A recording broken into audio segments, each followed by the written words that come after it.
El viernes a la noche, vaya si en un horario extravagante, el presidente hizo una muestra de fe a los mercados para intentar mantener encarrilado al dólar, al menos hasta esa elección del 7 de septiembre. Es cada vez más corto el horizonte financiero del gobierno. ¿Y por qué el presidente necesita cada vez más sobreactuaciones? Bueno, en definitiva porque ya no convence, no a la población, ya no convence a los mercados y por eso necesita cada vez hacer una demostración de fe más exagerada, como en las óperas que le gusta disfrutar con periodistas y presentadores amigos los domingos en Olivos. El riesgo país sigue por las nubes, el presidente se hunde cada vez más en la fragilidad de su programa económico y con Cristina Kirchner detenida ya hace 2 meses, la idea de que es el riesgo Cuca lo que tiene nerviosos a los mercados es cada vez más difícil de sostener.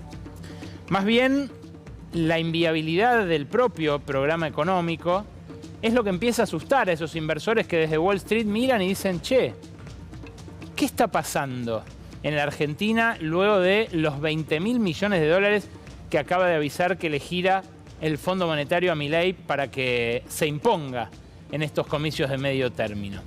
Claro, si la Casa Rosada había culpado a Victoria Villarruel por el anterior traspié parlamentario en el Senado, en este caso en diputados no tuvo a quién echarle la culpa. Fue una paliza lo que sufrió la semana pasada un oficialismo grogui que ni siquiera sabía a quién le tocaba hablar, en qué momento, para intentar defender alguno de los decretos que voltearon en diputados o también para frenar, por ejemplo, la emergencia universitaria, que vino justo antes del paro que toda esta semana hacen los profesores en todas las universidades nacionales, obviamente hartos de salarios que no tuvieron ninguna actualización en este primer semestre. Claro, dirán, la inflación bajó, claro, pero sigue habiendo. Y mantener sin actualización salarios que ya estaban achados por la motosierra feo el año pasado, bueno, los puso ya directamente en el umbral de la inanición. Claro, en el año electoral, por ahora, según el sitio Parlamentario, la ex revista Parlamentario, el gobierno encadenó 36 derrotas y solamente una victoria, que fue el DNU que le permitió a Caputo volver a endeudar de manera irregular, fuera de los cánones del propio Fondo Monetario, a la Argentina con el organismo de la calle 19 a pedido de Donald Trump. El presidente igual intenta convencer a los mercados de que sigue siendo confiable, empeñando, mirá, hasta su propia vida. Quiero ser muy claro con algo. No hay ninguna posibilidad de que yo permita que esto suceda. No vamos a volver atrás, no vamos a volver al pasado, no vamos a volver al sendero de la decadencia. Y al Congreso le digo, si ustedes quieren volver atrás, me van a tener que sacar con los pies para adelante. Me van a tener que sacar con los pies para adelante, dijo el presidente, que anticipó que va a haber penas en tribunales para los que osen votar en su contra en el Parlamento. Un desaguisado jurídico constitucional total. Pero, en definitiva, lo que quería hacer es un gesto. Un gesto que los mercados ya saben que no significa nada, pero que igual exigen, como le exigieron en su momento a Domingo Cavallo, el mejor ministro de la historia, según Milei, hasta que se peleó con él a fines del año pasado, en 2001. ¿Recuerdan el déficit cero? Bueno, los más jóvenes no lo recordarán, pero en 2001 hubo una ley que establecía que el déficit nunca iba a poder volver, que había que recortar sí o sí las partidas para llegar a ese déficit cero, y era una ofrenda de Cavallo a mercados que ya estaban dándole la espalda hacia mitad de 2001 y que en diciembre de 2001 directamente lo tiraron por la ventana. Claro, es algo que los propios funcionarios del equipo económico saben que tiene patas cortas, pero que a la vez no pueden evitar. Pablo Quirno, por ejemplo, en este momento secretario de Finanzas, pero también colaborador de Caputo en su anterior paso por el Ministerio del Endeudamiento con Macri, sacó un tuit el fin de semana donde, además de lo que Milei había dicho el viernes por la noche, puso en valor el desembolso del Fondo Monetario de 2.000 palos, que se demoró, porque al principio no se lo querían dar, dado que no había acumulado las reservas suficientes, pero que al final terminaron mandando. ¿Qué dijo? Bueno, el Fondo Monetario mandó la plata y con ese desembolso el Tesoro hizo la segunda operación de compra de letras intransferibles. Claro, esto que presenta Kirchner como una gran novedad no es más que un hocus pocus financiero, un pase de magia contable de estos del mago Toto, que cuando se quedó sin dólares el año pasado, después de la super cosecha que hubo, apeló a un blanqueo, que tuvo esa montaña de dólares del blanqueo, que después, cuando se acabaron, vino a reemplazar con los del Fondo Monetario, luego con los de la cosecha, también muy buena de este año, pero que no parecen alcanzar nunca por la voracidad de la demanda de dólares que, ahora van a ver, no para. Claro, tan poca credibilidad tienen los funcionarios de Caputo que le contestan directamente financistas. Financistas como Jorge Piedrahita. Jorge Piedrahita es un financista de Wall Street que suelen consultar mucho en medios como Bloomberg, en medios financieros como Reuters también. Y le dice Piedrahita, que es CEO de un fondo de inversión pequeño, a Kirchner, la deuda consolidada del Tesoro más el Banco Central no cambió en absoluto. Le dice, le hablas en neutro porque viven son Spanglish, ¿no? Todos estos, también los propios miembros del equipo económico que vivieron más en Estados Unidos que acá, en el caso del viceministro, más en Chile que acá y también varias décadas en Nueva York. Le dice, tú eres un profesional exitoso, por favor seamos coherentes intelectualmente.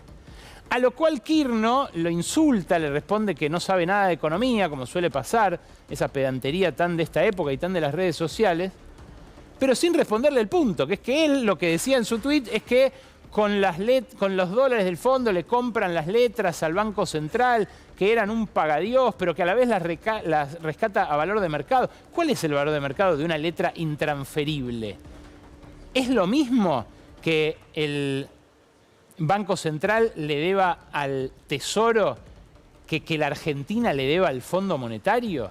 Porque eso es lo que nos están tratando de hacer creer, que estuvo bien pedirle plata prestada al Fondo Monetario para dársela desde el Tesoro al Banco Central a cambio de una letra intransferible, que en definitiva se ve muy claro ahora que el presidente del Banco Central es un socio de la mesa de dinero de Caputo, que es difícil que el Central le exija al Tesoro un dinero así de grande y lo haga quebrar. Bueno, el Fondo Monetario sí nos puede hacer quebrar, y ya lo mostró en 2018 con el desbarranque del modelo de Macri.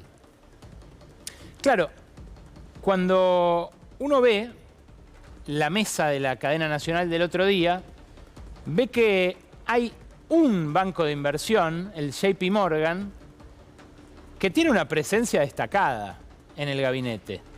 Es cierto, pasaron algunos años, pero todos estos tipos, el ministro de Economía, el viceministro José Luis Daza, el presidente del Banco Central y el vicepresidente del Banco Central, fueron todos directivos destacados, estrategas de inversión de ese banco, el JP Morgan, que el otro día parecía a propósito haberse puesto en escena esta mesa, porque bueno, es a esos bancos a los que trata de convencer Milei de que no se va a descarrilar su esquema económico.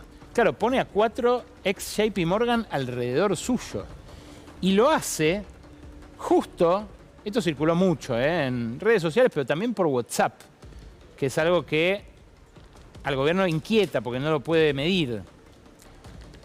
Lo hace justo cuando JP Morgan acaba de recomendar volver a la bicicleta financiera luego de haber recomendado saltar del asiento de la bici justo cuando el dólar empezaba a dar señales de que iba a subir.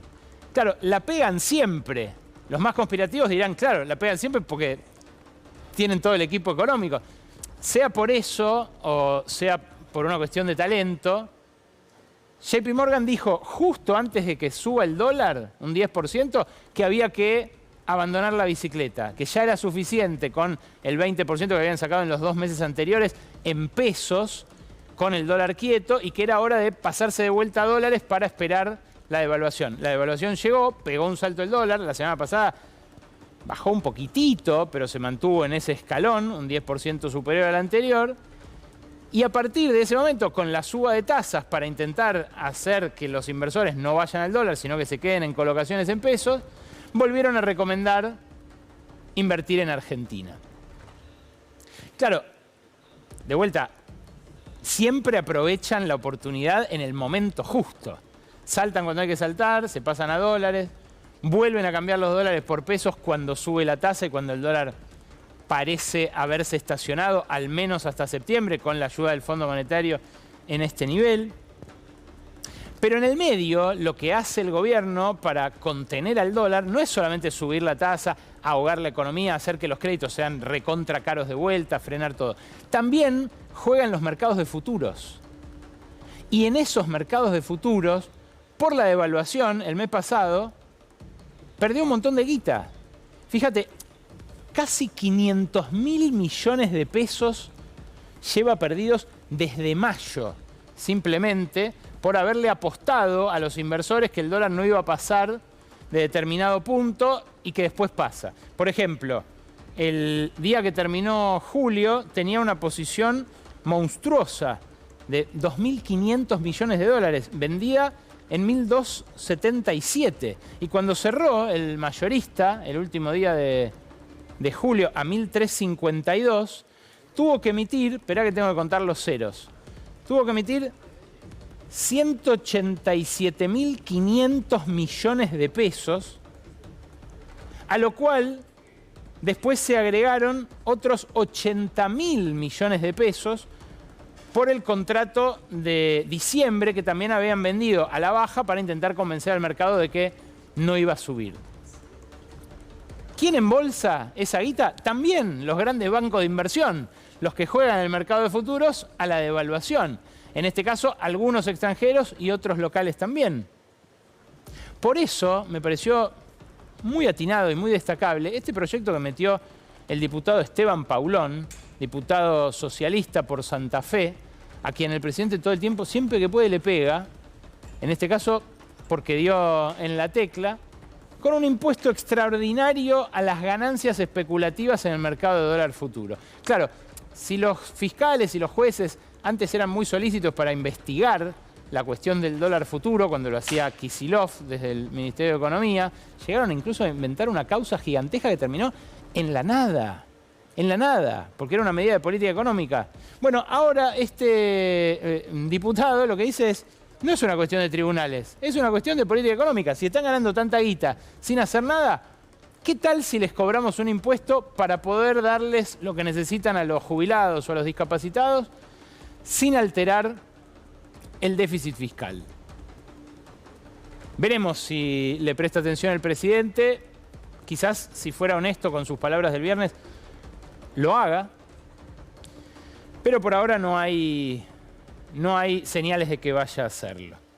Claro, lo que está pasando también es que todo el que puede se dolariza. El mago Toto se quedó sin conejos para los financistas, pero también para el pequeño inversor. Por eso están aumentando tanto los depósitos en dólares en los bancos. Hay quienes desde el oficialismo dicen, esto es una señal de confianza en el sistema, si no la sacarían. Pero claro, lo que genera dolarización de ahorros es la sensación de que el dólar está hoy más barato de lo que va a estar mañana. Y esto se refleja primero en el crecimiento de los depósitos, pero después muy rápidamente en los retiros por ventanilla. En vez de sacarlos del colchón, como ruega que hagan Caputo a los ahorristas, lo que están haciendo es llevarlos al colchón. Los depósitos crecieron en la primera mitad de julio, ahí tenés el último dato del Banco Central. Hubo demanda por el cobro del aguinaldo, mucha gente que dolarizó parte de su salario anual complementario, otra gente que simplemente apuesta, igual que JP Morgan, ve lo que hace JP Morgan y lo sigue. Y solo en la última semana del mes por ventanilla se fueron 400 millones de dólares. Claro, ellos lo que dicen es, aumentan más de lo que se va por ventanilla, entonces es una buena señal. Sí, fíjate lo que pasó cuando Macri abrió el cepo. Aumentaron, superaron, como ahora, los 30.000 millones de dólares, los depósitos. Pero fíjate lo que pasó ahí. Se desplomaron de arriba de 30.000 a 15.000. Dice Macri que es porque él perdió las PASO. Después incluso le echó la culpa a los votantes. Pero la dinámica parece repetirse. Claro, el mercado está muy pendiente de lo que pueda pasar con las elecciones. Con las dos. Con la de la provincia de Buenos Aires, que saben que es la más populosa, y con la de octubre, que se va a hacer en todo el país. Por eso están empezando a encender señales de alarma. El Financial Times, por ejemplo, en su edición del fin de semana, le dijo a Milei que tiene un límite en su estrategia de shock, que el experimento puede estar entrando en una fase más complicada. Incluso lo que dice, fíjate, es que algunas de sus medidas responden más a la ideología que al sentido común, como por ejemplo frenar la inversión en infraestructura o desmantelar el presupuesto científico. Financial Times, Financial Times.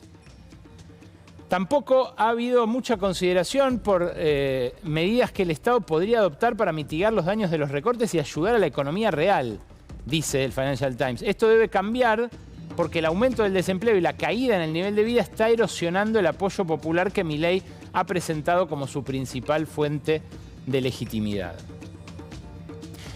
El viernes, el mismo día que la cadena nacional, también se conoció la edición semanal de The Economist. The Economist va un poquito más allá. Se pregunta, ¿puede frenar a Milei el peronismo? Es un artículo muy elogioso de Milei, muy elogioso, pero que en un momento dice, una crisis provocada por un tipo de cambio volátil no es inimaginable. Sin embargo, los votantes cansados del señor Milei podrían simplemente quedarse en casa, no votar, o buscar una nueva cara. Eso podría abrirle la puerta a un gobernador provincial ambicioso, dicen, y ahí menciona a dos gobernadores que quizás desde afuera se vean como más opositores de lo que en realidad son, o de cómo se los percibe en sus propias provincias. Claro, son dos de los gobernadores que auspiciaron el grito federal, este intento de acumular en una bancada propia que pueda condicionar a Milei en el futuro. Y esto también lo ven los financistas. No es que va a tener carta blanca Milei después de las elecciones de octubre. Si el oficialismo tiene alguna fortaleza todavía, es que la oposición que confluye en el Congreso está fragmentada en la oferta política. Pero si el peronismo no para de exponer sus internas a cielo abierto, si muestra que la unidad es forzada, que hay más conflictos que otra cosa, pero las encuestas gritan más que los gobernadores del grito, es más por una falencia del oficialismo que por una virtud de la oposición. Y eso es lo que muestra en las encuestas que pueden perder en casi todas las secciones electorales el 7 de septiembre. Claro, para esa campaña el oficialismo está decidido a apelar a todo su arsenal. Es una campaña en paralelo a la que fijó para intentar convencer a los mercados de que puede mantener el rumbo. Pero fíjate, arrancó con esta foto, la foto conocida a mediados de la semana pasada, en Villa Celina, y no con una foto que preveían en un principio y que consideraban más acorde a la estética de La Libertad Avanza. Claro, esta es la foto en la que pusieron la bandera de kirchnerismo nunca más, que me pareció de mal gusto compartir, dado que banaliza el genocidio, dado que intenta vaciar de contenido una bandera que casi todos los argentinos compartimos. Pero básicamente lo que quería mostrar es la pobreza. Por eso no cayó bien incluso ahí en Villa Celina. Algunos iban a sacarse selfies con Milei después, pero otros miraban de afuera y decían, che, que están mostrando la peor manzana del barrio. ¿Para qué? ¿Para mostrar que nosotros vivimos así?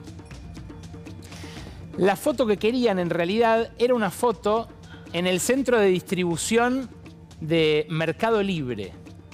Una foto en 3 de febrero que lo iba a mostrar a Milei junto con un Marcos Galperín triunfador, con uno de los exponentes, de los representantes de los empresarios que bancan a Milei, y que de paso le iba a dar al presidente la posibilidad de mostrar una inversión, ¿no? Que esta foto, cuando se la sacó en las oficinas de Vicente López, bueno, no inauguraba gran cosa. En este caso sí tenía para mostrar un galpón nuevo, un centro de distribución con su propia logística.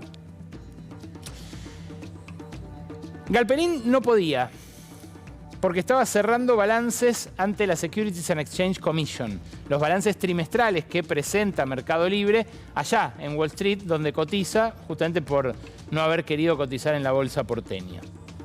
Ahí figuran las exenciones impositivas que recibió durante el primer semestre del año Mercado Libre. Le agradezco por esto al doctor Gustavo García Zanotti, especialista justamente en hurgar en estos balances allá en la SEC, porque en una nota a los estados contables, Galperín consigna cuánta guita de la nuestra recibió mientras el presidente vetaba el aumento a los jubilados, vetaba la guita para las familias de personas con discapacidad y vetaba, entre otras cosas, el dinero para el Garrahan. Lo puse en inglés para reproducir directamente el estado contable, la nota a los estados contables, pero lo que dice ahí es que Galperín recibió 51 millones de dólares en exenciones impositivas entre lo que no pagó del impuesto a las ganancias y lo que no pagó en contribuciones patronales.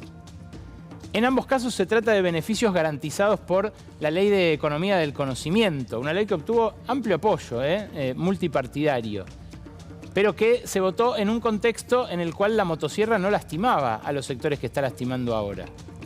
Cuando Milei dijo el viernes a la noche que iba a meter preso a todo aquel que genere déficit con una decisión de política económica, ¿habrá pensado que en algún momento se podía argumentar que esto genera déficit?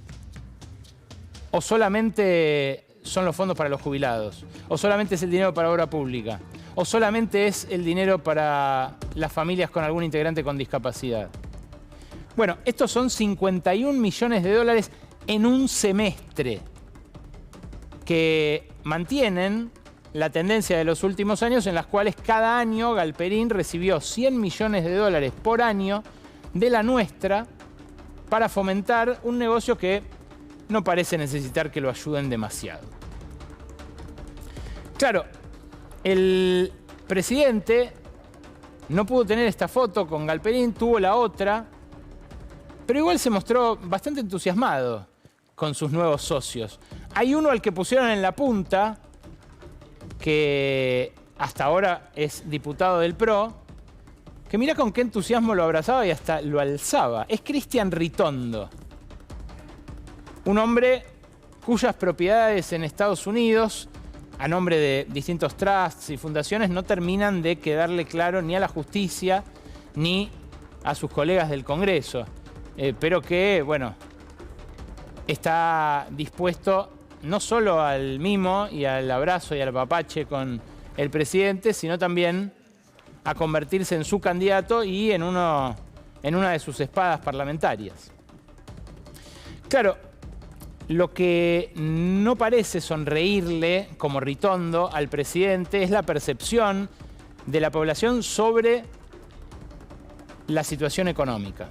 Esta encuesta que vas a ver ahora la hizo Sergio Berenstein, un encuestador bastante cercano a las ideas del gobierno, que suele trabajar desde su consultora para el oficialismo y que muestra en su último dato, en el que distribuyó en estas últimas horas, cómo esa tijera de la percepción negativa ya tiene 10 puntos de diferencia con la percepción positiva. Esta es la evaluación general de la situación económica por parte de la población, que claro, en finales del año pasado pasó a a sonreírle al presidente, pasó a superar la percepción positiva a la negativa, pero que ya con el descalabro y justo en el momento en el que le pedía el rescate al Fondo Monetario Internacional, aparece adversa al oficialismo.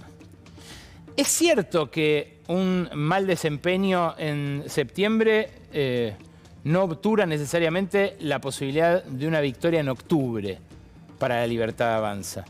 El problema es que en el medio de una elección y la otra hay un mes y medio en el cual los mercados también votan. Los mercados votan todos los días.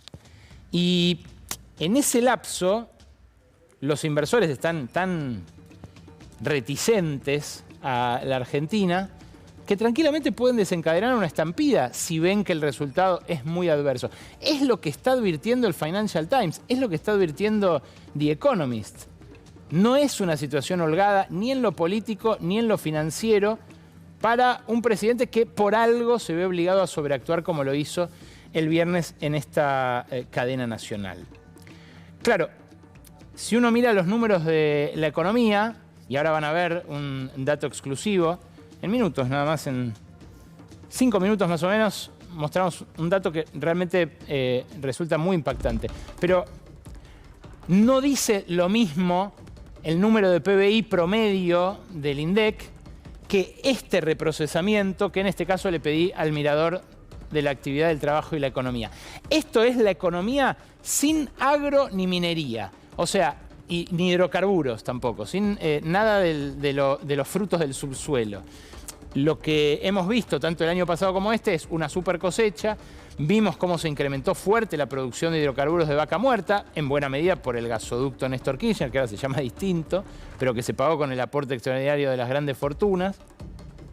Y también la entrada en operación de varios emprendimientos mineros, que también están empezando a exportar y que van a exportar mucho más. Ahora, sacando eso, la economía está todavía abajo de 2023.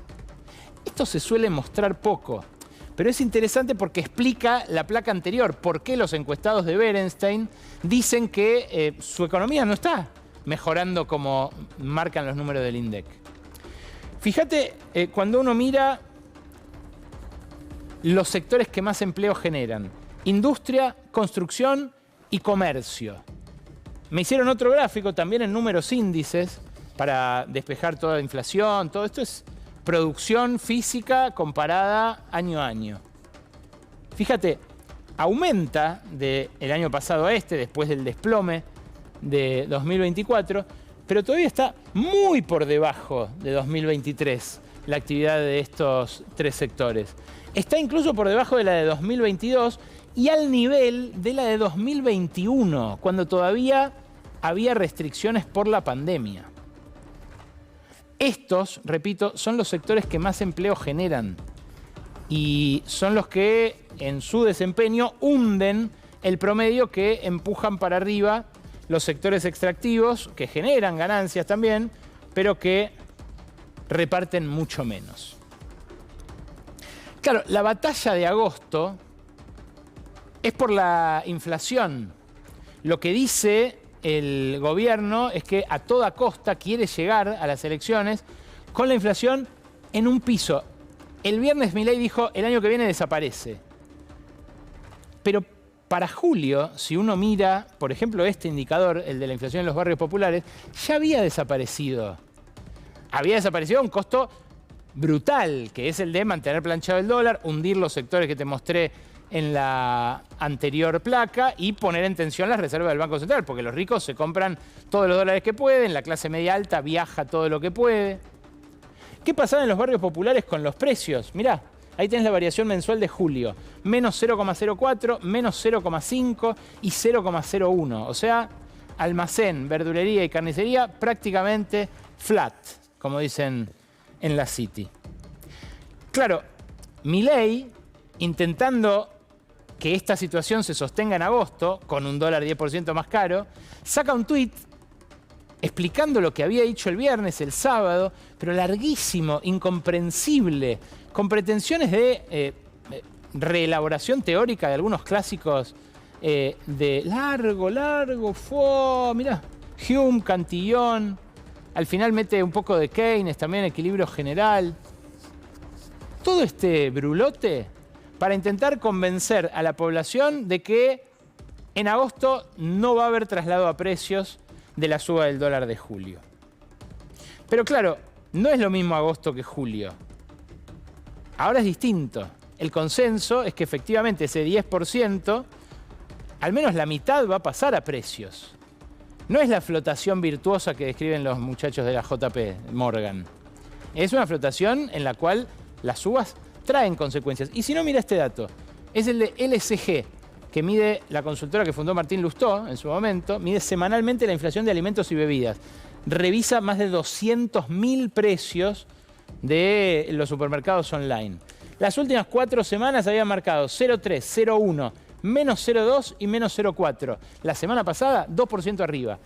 Para ir a una semana tan inflacionaria hay que irse hasta mayo, aquel 2,1%. Y más atrás en el tiempo, a la primera semana de marzo, ese 2,4%.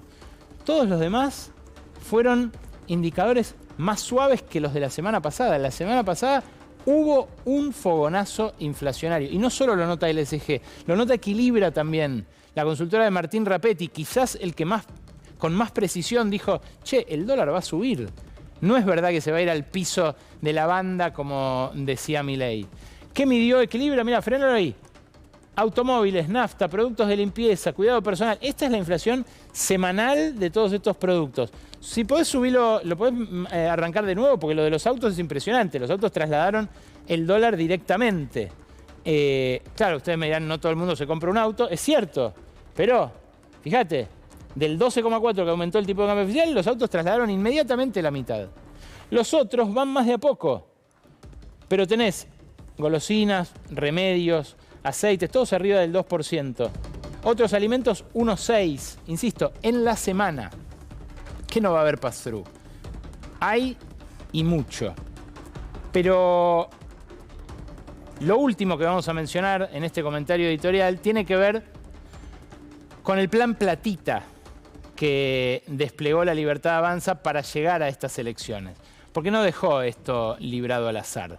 Por algo el Fondo Monetario le advirtió que después de las elecciones va a tener que restringir el acceso a determinados programas sociales.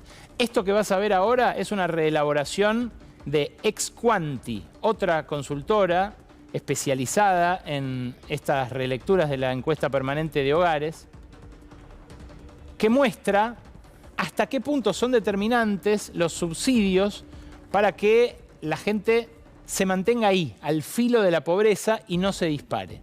La pobreza en la medición del INDEC bajó. Y no solo bajó respecto del overshooting inicial de la devaluación de Caputo. Bajó también respecto de lo que dejó el Frente de Todos en ese último año caótico. Ahora, lo que bajó habría sido menos si no fuera por los subsidios y transferencias del Estado, que el gobierno decía, nosotros vamos a cortar. Fíjate, la línea marca la indigencia sin esas transferencias y las barras marcan la indigencia real.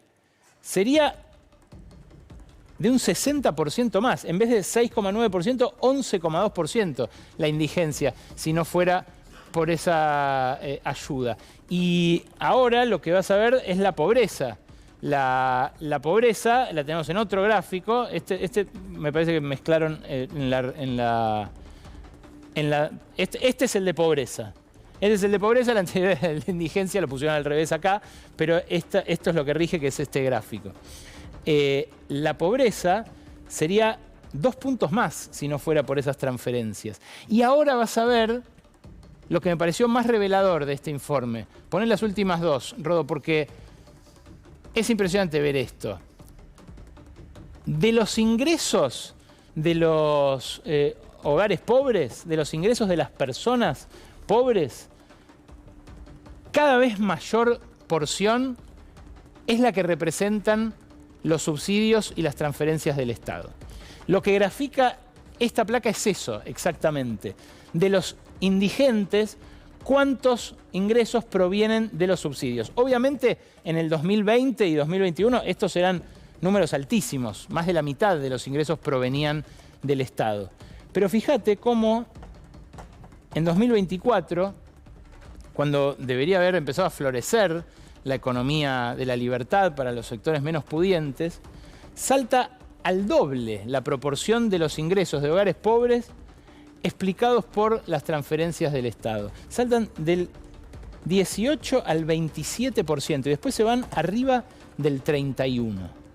Y en el caso de los indigentes, que es... esto es indigentes. En el caso de los pobres, que es la siguiente placa, también está al revés, no pasa nada, son problemas de terminación de gráfica de acá. Pero tengamos esto como referencia. Estos son de los ingresos de los pobres. ¿Cuánto explica la ayuda estatal? 2020 llega al 26%, después vuelve a comprimirse por debajo del 10%, y con Milei en este último semestre vuelve a superar el 15%.